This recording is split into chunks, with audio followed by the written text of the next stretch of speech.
Welcome back, warrior. We are reading Alma chapter 51, and we realized that we need to actually finish Alma chapter 63 this week. And so we are going to need to be hauling to try and finish all this reading. Okay. I always forget my glasses. Okay. The kingmen seek to change the law and set up a king. Pahoran and the freemen are supported by the voice of the people. Moroni compels the kingmen to defend their liberty or to be put to death. Amalekiah and the Lamanites capture many fortified cities. Teancum repels the Lamanite invasion and slays Amalekiah in his tent. Okay. Some amazing things are happening here. Some crazy things and amazing things. Okay. Here we go. And now it came to pass. Ooh. A little phlegm there. I did also forget my water. And now it came to pass that in the commencement of the 25th year of the reign of the judges over the people of Nephi. Hi, Miss. Okay, so we're on verse 2, I think now. Maybe not. Let's start over. And now it came to pass in the commencement of the 25th year of the reign of the judges over the people of Nephi, they having established peace between the people of Lehi and the people of Morianton concerning their lands, and having commenced the 25th year in peace.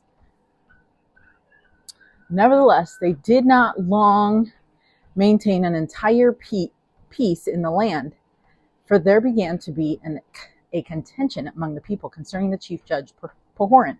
For behold, there were a part of the people who desired that a few particular points of the law should be altered. Then when they're like, well, we don't really like this part because it makes us feel bad, right? Okay. But behold, Pahoran would not alter nor suffer the law to be altered. Therefore, he did not hearken to those who had sent in their voices with their petitions concerning the altering of the law. I think we always have that issue coming up. Like, really, like, let's change the law a little bit to help us feel more comfortable in what we're doing, because we're breaking the law. Because why do you need to change the law if it's fine, you know? Because if you want to break it, that's when you want to change the law. That's when you want to break curfew, right? Because you're doing something fun. What if my friends invited me and the movie was late, and you know, that's a good reason to break the law, right? Good reason to alter curfew. Exceptions, right? That's what we're trying to add. Exceptions to rules. Therefore, those who were desirous that the law should be altered were angry with him and desired that he should no longer be chief judge over the land. Therefore, there arose a warm dispute concerning the matter, but not unto bloodshed. Okay, so really large or like hot dispute would be bloodshed, but warm dispute is not bloodshed. I don't know. And it came to pass that those who were desirous that Pahoran should be dethroned from the judgment seat were called kingmen. For they were desirous that the law should be altered in a manner to overthrow the free government and to establish a king over the land. So king versus free government, right? Remember, a king is not going to be helping you here. You're just going to go from one law to the next. And it's going to get more wicked. Anyways, verse 6, and those who were desirous that Pahoran should remain chief judge over the land took upon them the name of freemen, and thus was the division among them. For the freemen had sworn or covenanted to maintain their rights and privileges of their religion by a free government. And it came to pass that this manner of their contention was settled by the voice of the people, and it came to pass that the voice of the people came in favor of the freemen. And Pahoran retained the judgment seat, which caused much rejoicing among the brethren of Pahoran, and also many of the people of liberty, who also put the kingmen to silence, that they durst not oppose, but were obliged to maintain the cause of freedom. Now, those who were in favor of kings were those of high birth, of course, because then that means they could have high standing somewhere. And they sought to be kings, and they were supported by those who sought power and authority over the people. Yeah, rich peeps, always trying to do that. Okay, it has only been 5 years since the war Amalickiah had stirred up because he had not become king of the Nephites. And now there will be another internal political conflict. These conflicts tend to blow up into greater threats. So you'll see how quickly Moroni puts an end to this. In verse 2 and 3, we discover that there were some people who wanted some laws changed, of course, and Pahoran refused to make those alterations. And then they had the vote, the kingmen's versus the freemen's stuff. We don't know the exact issues that arose that caused this dispute, but we can see in verse 8 that those who were the kingmen were those of high birth. And they sought to be kings, and they were supported by those who sought the power and authority over the people. So we can see that the laws they wanted changed were for their own power, most likely, and their own benefit, right? And not the Nephites, which is why Pahoran refused these changes. Just imagine the pressure Pahoran was receiving from these Nephites from high birth. For real. Therefore, the Nephites were in the same situation that they were in with Amalickiah. Those who desired power band together and tried to change the government so they could have more advantages. It is possible that these were some of the same people that wanted Amalickiah to be king 6 years earlier, and they had never forgotten all of the flattering promises that they could obtain if a king was in charge, and they were his main supporters. Although Moroni had made them enter covenants of freedom, it had now been 6 years, and there were all sorts of ways to justify, forget, or cast aside the promises they had once made. Plus, their kids, are probably older now, and instead of them, they could pawn it off to saying, well, their kids didn't make these covenants, right? And so, yeah, I think it's crazy that's basically how it happens all the time, right? It's usually the cycle of the pride cycle, where you need to be humble because you're suffering, right? So you humble yourself, and then you are keeping the commandments, and then you're prospering in the land, and then because you're prospering, you forget God, and you forget to be grateful, and you forget who's doing that, and then you come back into the pride, and then you're getting prideful because you think you're doing everything, and it's because you're awesome that you're being blessed, and then you need something to humble you, and that's how we can start the cycle all over again, right? And plus, after 6 years, people forget all the excitement and the awesome stuff that happened, and of course they're going to make promises with Moroni because he was awesome, and he's a military leader, and everybody loves Moroni, so you had to side with Moroni. But Moroni has been battling and fortifying places, and so maybe it's just Pahoran there, and you don't see Moroni, maybe, I don't know. And it says, and on the other hand, we have the freemen who knew what dangerous waters these were, and they were the ones who had covenanted to protect their rights through a free government.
Okay, well, I've just now realized that I have not been, my mic was not working. I swear, this whole thing is crazy.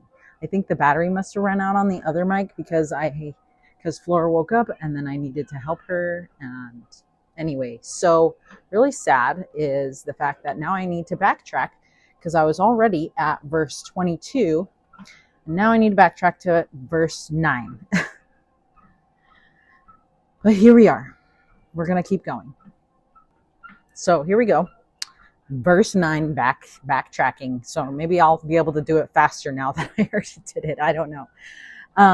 But I was actually not verse 9. I was reading this. On the other hand, we have the freemen who knew what dangerous waters these were, and they were the ones who had covenanted to protect their rights through a free government so they could stand by. They had covenant that so they couldn't stand by. They had covenanted not to stand by. Since this was not a monarchy, a system with a supreme power of a king at a head, matters like this were settled by the voice of the people, and then it was voted and decided that their system of judges was going to stay in place and not have a king. So the kingmen lay low after their political loss, right? But their hearts were still set on acting against the people. So, or they were still set on having a king or that style of government, but they didn't want to act against the people, right? Like openly. Because it must have been, they were the minority, obviously, or else it would have voted for the majority. Okay, and then verse 9 to 13, here we go. But behold, this was a critical time for such contentions to be among the people of Nephi. For behold, Amalickiah had again stirred up the hearts of the people of the Lamanites against the people of the Nephites, and he was gathering together soldiers from all parts of his land and arming them and preparing them for war with all diligence, for he had sworn to drink the blood of Moroni. Okay, I don't know how Amalickiah was going around and getting people excited about going back to war. Like, remember the last time y'all's fought against Moroni on the side of Amalickiah? A bunch of people died. Do we want the same thing? Like, what was he saying to these people to motivate them to do this? I'm so curious because, like, how, like, I'd be like, no, remember last time my so-and-so died, so-and-so died, and so-and-so died, and you ran away like a coward and were able to live. Like, what? That doesn't even make sense. Like, I'm not gonna side with somebody who is not looking out for my personal best interests, you know? And so I'm really curious to know, like, what he was saying to these people, because really, like, I would have been like, no, thanks. I'm not going to fight, but appreciate you asking. You know what I mean? Thanks for thinking of me. That's where I would have learned to say no immediately. Yeah, like, I'm surprised that we don't have a bunch of stories of, like, the Lamanites, of them being like, and here we go again. You know, I want some stories from the Lamanites. Like, let's have some scriptures from their side. That's like, here we go again.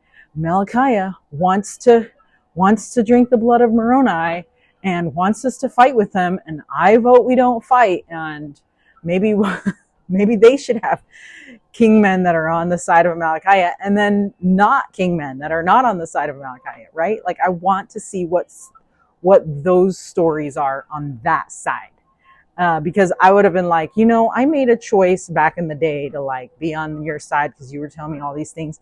And then we went to war, and then a bunch of peeps died and you didn't care. And so, no thanks. Right? Anyways. Okay. But behold, maybe that's why that lady came over to Moroni and spilled all the plans, to Moroni. What? Oh, huh. We're there. She's watching Paw Patrol, the movie. Let's see. Do you want me to raise it up a little bit? She just can't hear the volume, which makes sense because I try to keep it low. Okay, but behold, we shall see that his promise, which he made, was rash. Nevertheless, he did prepare himself and his armies to come to battle against the Nephites. Now his armies were not so great as they had hitherto been, because of the many thousands who had been slain by the hand of the Nephites. But with notwithstanding their great loss, Amalickiah had gathered together a wonderfully great army, in so much that he feared not to come down to the land of Zarahemla. Okay, you got to pay attention that way, not this way. Okay. Yea, even Amalickiah did himself come down at the head of the Lamanites, and it was in the 25th year of the reign of the judges, and it was at the same time that they had begun to settle the affairs of their contentions concerning the chief judge Pahoran. And it came to pass that when the men who were called kingmen had heard that the Lamanites were coming down to battle against them, they were glad in their hearts, and they refused to take up arms, for they were so wroth with the chief judge and also with the people of liberty that they would not take up arms to defend their country. Like, what? Like, wait, Moroni has been doing all this for our country, and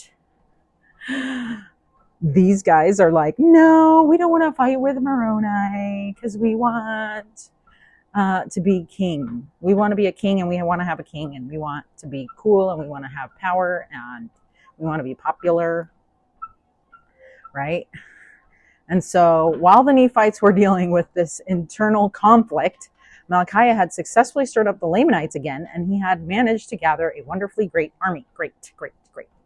So Moroni went down to meet the Lamanites, and the kingmen were glad about what was happening and refused to take up arms to defend their country. What do you imagine these kingmen might do while Moroni and his armies are fighting an external enemy? Well, they would get torn up on the inside, you know. Okay, so verse 13. Oh, no, verse 14.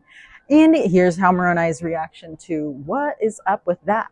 And it came to pass when Moroni saw this, and also saw that the Lamanites were coming into the borders of the land, he was exceedingly wroth because of the stubbornness of those people whom he had labored with so much diligence to preserve, right? Like, he has fought for them this whole time. And he's like, and I just need you to like pick up arms this one time, and you can't help me. And I'm trying to protect you, and I've been protecting your life this whole time, and the only thing that you can think of is your cush life and you wanting to have some kind of power. Heck no, you know what I mean? He was exceedingly wroth because of the stubbornness of those people whom he had labored with so much diligence to preserve. Yea, he was exceedingly wroth. His soul was filled with anger against them. Yeah, makes 110% sense, you know? And it came to pass that he sent a petition with the voice of the people unto the governor of the land, desiring that he should read it, and give him Moroni power to compel those dissenters to defend their country or put them to death. For it was his first care to put an end to such contentions and dissensions among the people. For behold, this had been hitherto a cause of all their destruction. And it came to pass that it was granted according to the voice of the people. And it came to pass that Moroni commanded that his army should go against those kingmen to pull down their pride and their nobility and level them with the earth, or they should take up arms and support the cause of liberty. So yeah, you're either going to die or you're going to help. Like, because you wouldn't want those people to start like that contention inside the land, because then like when the Lamanites come and there's contention inside, like everyone's going to lose, right? And then there's going to be such a huge loss. And it came to pass that the armies did march forth against them, and they did pull down their pride and their nobility, insomuch that as they did lift their weapons of war to fight against the men of Moroni, they were hewn down and leveled to the earth. Well, yeah, they've been fighting. Moroni's men have been fighting for so long, and yet these guys are like, we can fight against you. No, they're not. And hello, like, we were trying to protect you guys, and now this is what happens. And it came to pass that there were 4,000 of those dissenters who were hewn down by the sword of those, and those of their leaders who were not slain in battle were taken and cast into prison, for there was no time for their trials at this period. So what's crazy is that there were 4,000 of them. That means there was a lot of people of the Nephites. Just like thinking of their community, I'm like, 4,000 people is a lot of people. And if it was just like the dissenters, they had families that were probably also dissenters, kind of, you know. And that means there was way more people than 4,000 who were dissenting. And then plus the people that were in prison. And then it says, and the remainder of those dissenters, rather than be smitten down to the earth by the sword, yielded to the standard of liberty, and were compelled to hoist the title of liberty upon their towers and in their cities, and to take up arms in the defense of their country. So there's like lots of people. And remember, they took a vote to see if they could do kingmen or the kingmen or what's the other one? Now I forgot. Or the judges, right? The judge? No, the freemen. Sorry. I'm like, what is it? So the kingmen or the freemen. And because the freemen won, that means there must have been even more people that were in the community and stuff that were on the side of Moroni, and that were freemen. But that just means that this community was huge, right? Because if the kingmen were a minority, then the majority was even bigger and so huge. Okay, so anyway, verse 21, and thus Moroni put an end to those kingmen, that there were not any known by the appellation of kingmen, and thus he put an end to the stubbornness and the pride of those people who professed the blood of nobility, but they were brought down to humble themselves like unto their brethren, and to fight valiantly for their freedom from bondage. So their appellation means name or title.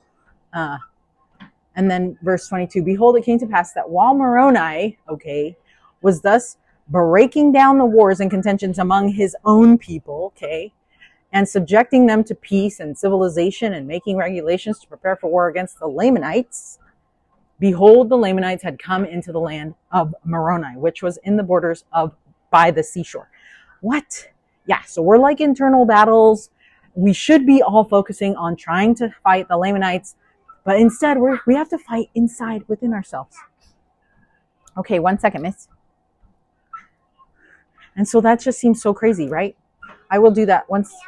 1 second. Okay, so now we have the Lamanites trying to come up on us while we were busy fighting our own people. Crazy kingmen, okay? And it came to pass, so verse 23, and it came to pass that the Nephites were not sufficiently strong in the city of Moroni. Therefore, Amalickiah did drive them, slaying many. And it came to pass that Amalickiah took possession of the city, yea, possession of all their fortifications, which is so sad because they worked so hard to get those up. And instead of protecting their land, they had to fight an internal battle. Now, there's that scripture, that I think the Lord said that man can't have two masters, right? And it's true. Like if he would have tried to focus on just fighting the Lamanites, then on the inside, he would have had those dissenters destroying them on the inside. And so even though it was like a crazy thing that they had to do, and apparently many people of Moroni died in the land of Moroni, that it was still like worth it, right? So let's see. I was gonna read a couple things from the Reddit hostess. So the Lamanites marching toward them, Moroni's main priority was these kingmen, which helps us understand what a true and real threat they were, because they needed to come down and pull down their pride and their nobility, right? If they continued to do what they were doing, these kingmen brought a real threat of a coup when everyone was looking the other way, or the possibility of them joining the Lamanites, since Amalickiah was basically the father of their movement. So that's why it was important for Moroni to address the internal problems before he could address external threats. Okay. So Moroni extended mercy to those people who the dissenters who decided that they wanted to join Moroni and be, like uphold their title of liberty and the things that they held dear, right? But verse 21 explains that Moroni put an end to those kingmen. He had learned how dangerous a group like this could be and what it could spiral into if this fire would not have been allowed to keep burning within the Nephite nation. If this fire would have been allowed to keep burning within the Nephite nation, the story in the rest of the chapters could have been very different. Okay, so now we're on verse 23. Oh no, just kidding, 24. And those who fled out of the city of Moroni came to the city of Nephihah, and also the people of the city of Lehi gathered themselves together and made preparations and were ready to receive the Lamanites to battle. But it came to pass that Amalickiah would not suffer the Lamanites to go against the city of Nephihah to battle, but kept them down by the seashore, leaving men in every city to maintain and defend it. And thus he went on, taking possession of many cities, the city of Nephihah, and the city of Lehi, and the city of Morianton, and the city of Omner, and the city of Gid, and the city of Mulek, all of which were on the east borders by the seashore. Ugh. And thus had the Lamanites obtained by the cunning of Amalickiah so many cities, by their numberless hosts, all of which were strongly fortified after the manner of the fortifications of Moroni, all of which afforded strongholds for the Lamanites, which is so lame because now, of course, the Lamanites are taking advantage of Moroni's hard work and the people of the Nephites' hard work, right? I hate it when that happens, you know, the bad guys winning. So, verse 28, and it came to pass that they marched to the borders of the land bountiful. It's okay, sweet, driving the Nephites before them and slaying many. But it came to pass that they were met by Teancum, who had slain Morianton and had headed his people in his fight. And it came to pass that he headed Amalickiah also, as he was marching forth with his numerous army, that they might take possession of the land bountiful. And also the land northward. But behold, he met with a disappointment by being repulsed by Teancum and his men, for they were great warriors. For every man of Teancum did exceed the Lamanites in their strength and in their skill of war, insomuch that they did gain advantage over the Lamanites. Nice. Teancum coming to the rescue. And it came to pass that they did harass them, insomuch that they did slay them even until it was dark. And it came to pass that Teancum and his men did pitch their tents in the borders of the land bountiful. And Amalickiah did pitch his tents in the borders of the beach by the seashore. And after this manner were they driven. And it came to pass that when the night had come, Teancum, I can't say his name, Teancum and his servant stole forth and went out by night and went into the camp of Amalickiah, and behold, sleep had overpowered them because of their much fatigue, which was caused by the labors and heat of the day. And it came to pass that Teancum stole privily into the tent of the king and put a javelin in his heart, and he did cause the death of the king immediately, that he did not wake his servants. And he returned again privily to his own camp, and behold, his men were asleep, and he awoke them and told them all the things that he had done. Yes. And he caused that his armies should stand in readiness, lest the Lamanites had awakened and should come upon them.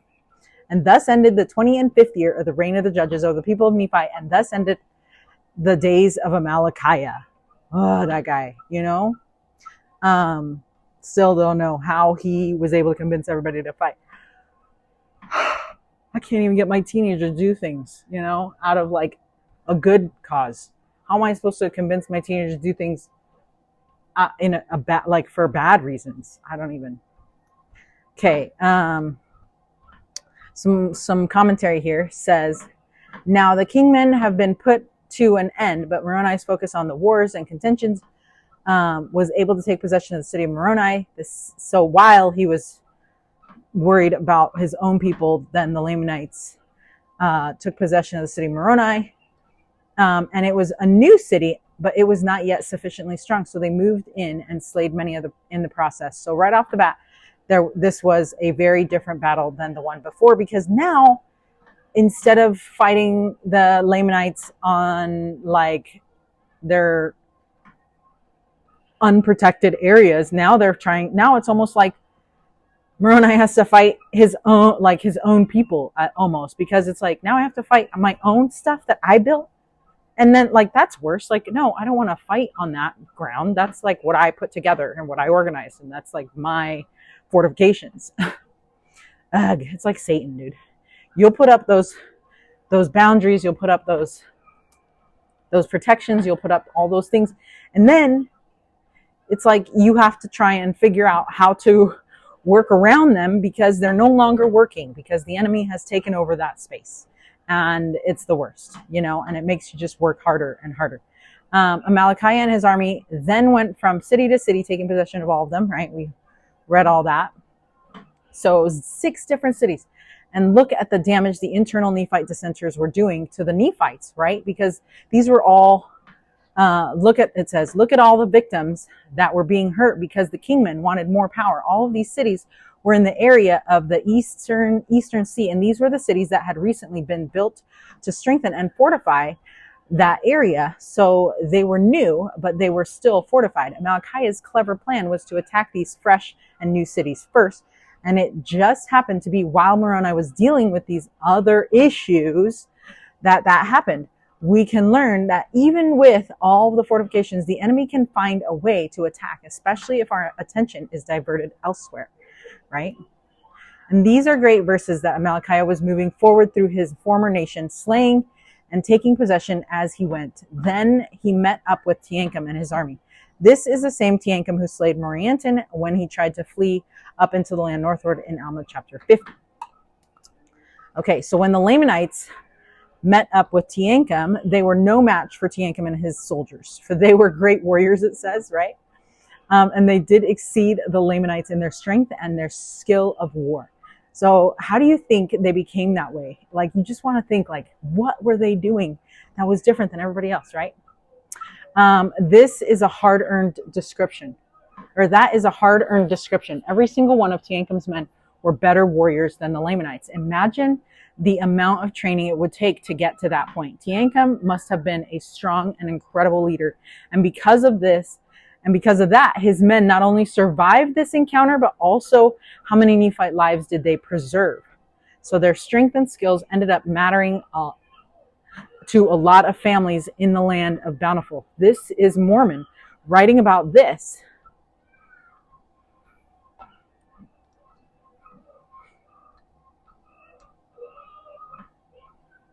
It's like they're people, right?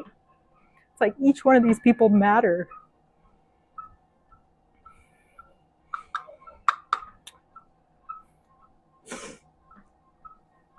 So it is sad that they had those kingmen that distracted them. Imagine all the lives that could have been saved had everyone had that unity in purpose, right? Instead of being distracted by our own pride.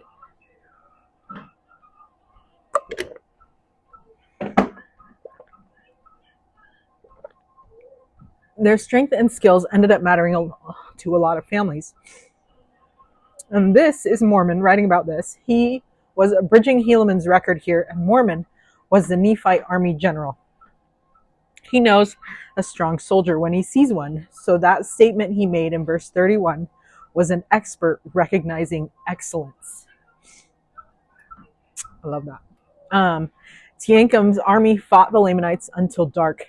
Then they pitched their tents, and Teancum took advantage of this and went right into Amalickiah's tent and killed him. Then Teancum returned to his camp and told his soldiers to stand ready because the Lamanites were going to wake up to a fallen commander. In verse 37, there is an interesting detail that the next morning will be a new year. This is interesting because in ancient Near Eastern culture, New Year's Day was the time when the king of the land would sally forth to demonstrate his vitality and his liveliness to successfully rule as a king for another year. So that's what Taylor Halverson, Deseret News, January 1st, 2015 said. So just as Amalickiah was sallying forth, conquering city after city on the day that really mattered, their New Year's Day, the Lamanites would awaken to a dead king. Ooh. And maybe that's why Teancum took that opportunity to do that right away, because he didn't want them to kind of get that extra like that extra like adrenaline pump from like, yes, our king, he's the best, he's conquering all these places, because that would probably have been a lot too, right? Like, I don't know what Amalickiah told these people, right, to get them all excited, but this seems like it would have made it even more intense of like a reason to battle kind of thing, right? Because now their king is super cool because he's taken over a bunch of lands. Okay. So I'm going to read it, live it for a second. Okay, so this is our read it, live it for today. Remember, this is from the Don't Miss This podcast, is who created it right there. And it's just like a 365 days scripture with like a little, like it kind of explains something and then it gives you a challenge. Okay, so it says, in a world of contention, Alma's first care is to put an end to the dissension. Make that your first care. I like that. Make that my first care. And obviously to things that I can control, right? So I'm trying to think of like, what kind of dissension could I take care of that I control? What were some, and like why were they dissenters? Because what made them want to do that? And remember, it started because they wanted to change the laws, because the laws weren't conforming to their actions, because they were breaking some of the laws and they wanted to feel better about that. And or maybe because they wanted to have more pride and they wanted to be more popular, and so they wanted to figure out how they could become more popular. And so then that's what was making them dissent. And so maybe those are some things we could think about within ourselves. Like, what are those things that are dissenting inside ourselves that we can control, that we could change, and that we could take that could be our first care. Like, we could take care of that first. So until Alma chapter 52, stay strong, warrior.